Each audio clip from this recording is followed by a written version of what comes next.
We're back. Hello. Did you miss us? We were a bit absent last week.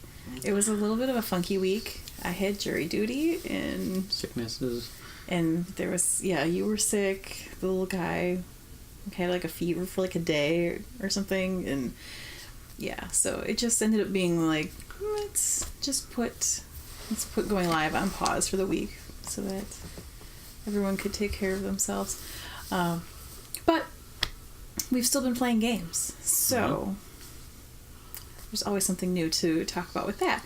So tonight we wanted to just kind of, chat a bit about what is new, like newer that we're playing, things that we have received or have arrived in the mail recently that is getting some time on the table.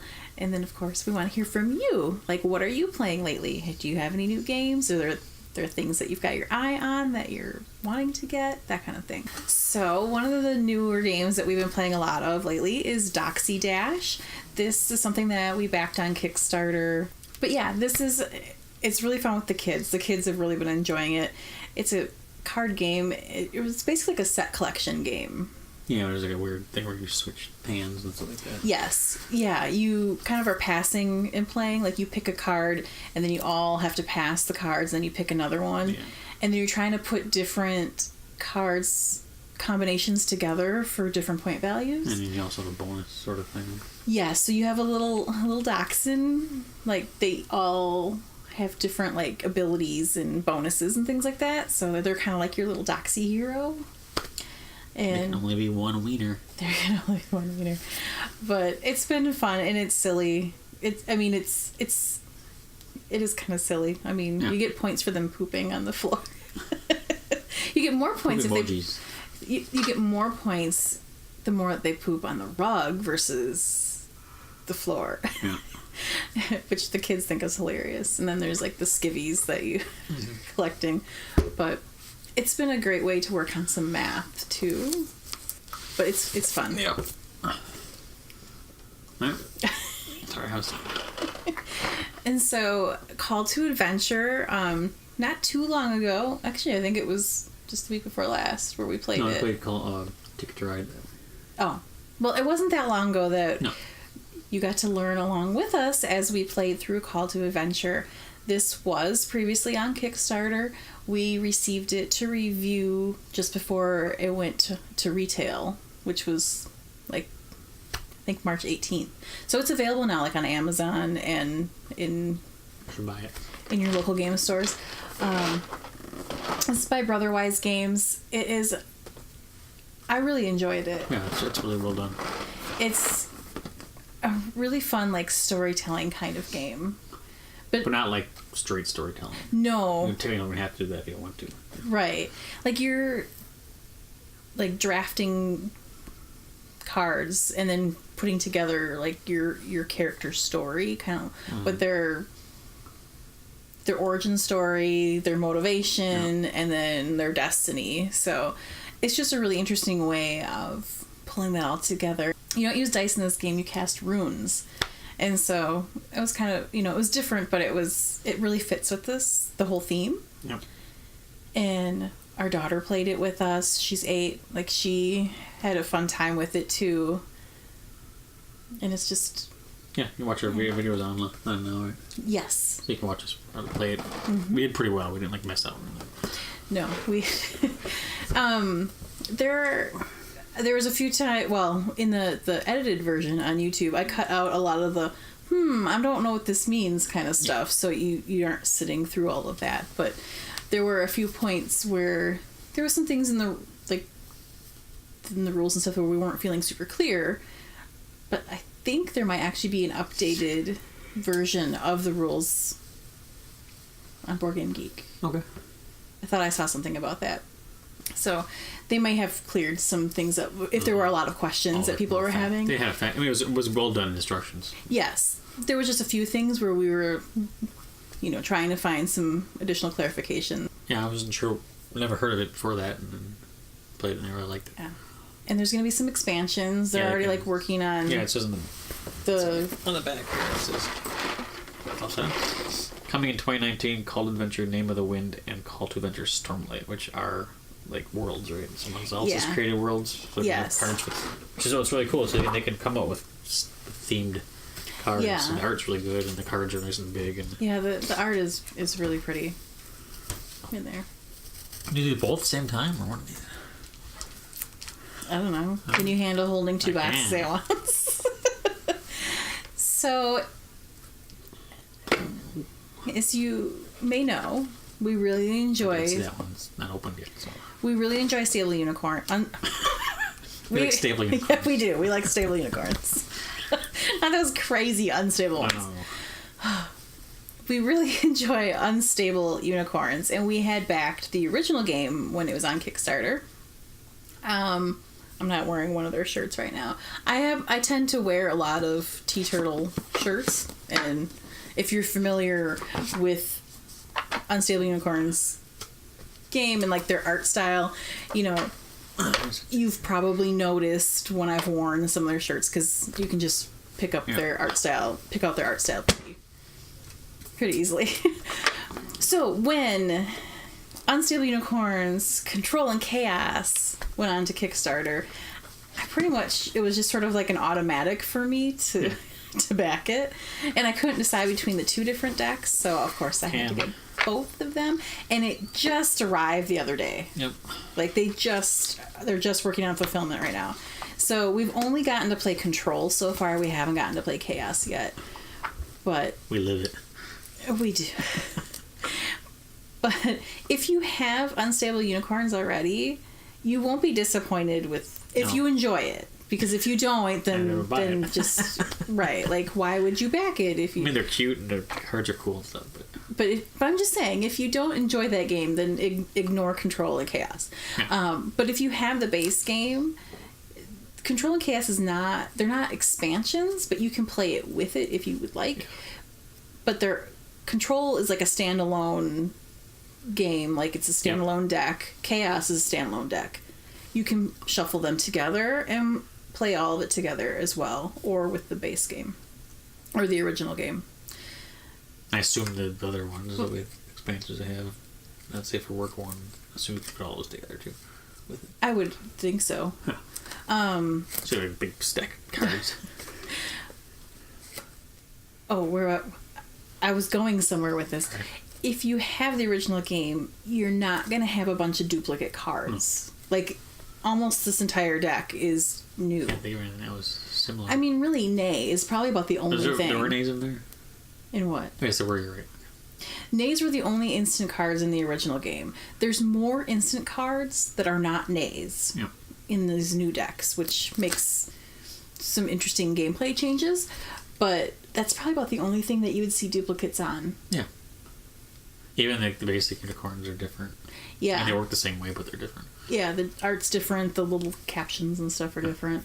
And so there's more instant cards that you can play, and then there's a new level or subset of unicorn called the Ultimate Unicorn. They're more powerful, but also cost a lot more. Yeah, you have to sacrifice more when you play them, but then they can help you a lot. Yeah, they're often a good investment to your stable. Yeah, so far I like that Control so far. You haven't opened. You kind of told me the difference between these two. I don't know how I worded it. It wasn't a lot of destroying other people's stables. No, it was more protecting yours. Yeah. Like doing things so that other people couldn't mess with you. Yeah, there's a lot of that. Whereas there were some downgrade cards that caused you, but it didn't like hurt you, just caused you not to be able to do things. Yeah. That they controlled you. Whereas Chaos is supposed to have more things where you're like resurrecting things out of the discard pile. Other people's and yeah. A little more chaotic. Yeah. So. Aww. And then, gotta talk about Ocean Crisis for a moment. This is the Ocean Crisis. This is, I mean, we should talk about that too, but this is currently on Kickstarter. We did receive this and the expansion Catastrophe to review and preview prior to the Kickstarter going live from Shepherd Kit Incorporated. And this is a great game. It's fun. There's definitely strategy involved in it. It's cooperative. And it's educational. If you're looking for something good to back on Kickstarter right now... I mean, they've already hit their goal, but now they're doing, Yes, they did. They were fully funded in like 4 hours. I would definitely recommend this because, I mean, it's designed to play with kids, but it's fun playing even when just the two of us are playing. Mm-hmm. Like, it's not like overly kiddie. No. But it's a great way to start conversations with kids about environmental issues and things like that, because you're working together as a team to try to reduce waste and clean up the ocean, clean up the water and stuff like that. And it's not easy to win when you have a cooperative game. It's not bad, like you don't feel horrible when you lose. Right. There's not like a million ways to lose. Yeah. It's pretty much one way to win or lose. Yeah. But then there's also some different ways that you can up the challenge for you in the round decks, where you're like setting up stuff. Like some of those will make it more challenging. And then there's also missions and scenarios that can add some additional challenge to it, but they can also add some benefits if you complete those things. Mm-hmm. And then the expansion Catastrophe adds some more stuff, but when you play with that one, there's like 3 different things that you have to meet in order to win. So that one is tougher, but there's more missions and scenarios and stuff in there too. So yeah, and it has a really cool spinny thing. The ocean wheel. What's like the technical term for it? Rondel? I have no idea. There's an ocean wheel. I think it goes this way. The way you're going, but yes, it spins counterclockwise. No. So you use that to like simulate the current and how it moves the garbage around and gets it out into Garbage Island. I keep calling it the Garbage Patch, but I think it's actually called Garbage Island. There's a Garbage Pail Kid. Yeah. I'm a child of the 80s, the Garbage Patch. And then, so the other thing too, with this, you have to like build with... There's some tile placement that you're doing, trying to build road connections from the eco base out to other things, and those are things that can either give you an ability to make it easier to clean up the garbage, or there's different things to kind of make tech advances in how you reduce and recycle and things like that. And I was reading something on it, and it made sense. Like you're essentially you're kind of building a skill tree. Yeah. Like that's kind of what the mechanic is. I can see that. So it's not just like random. Like it's you really are trying to get different people, different skills. Certain things.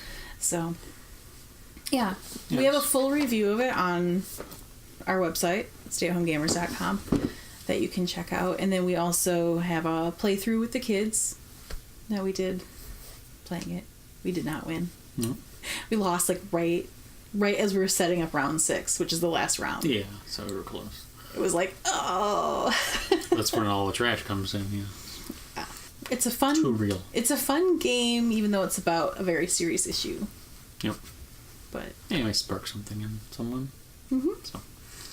Told the kids that, like, they have to help figure this out. Yeah, I guess their job.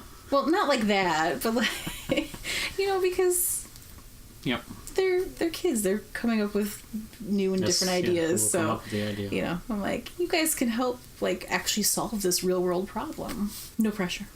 I've been trying not to look around on Kickstarter because it's not really in the budget for me to back anything else right now.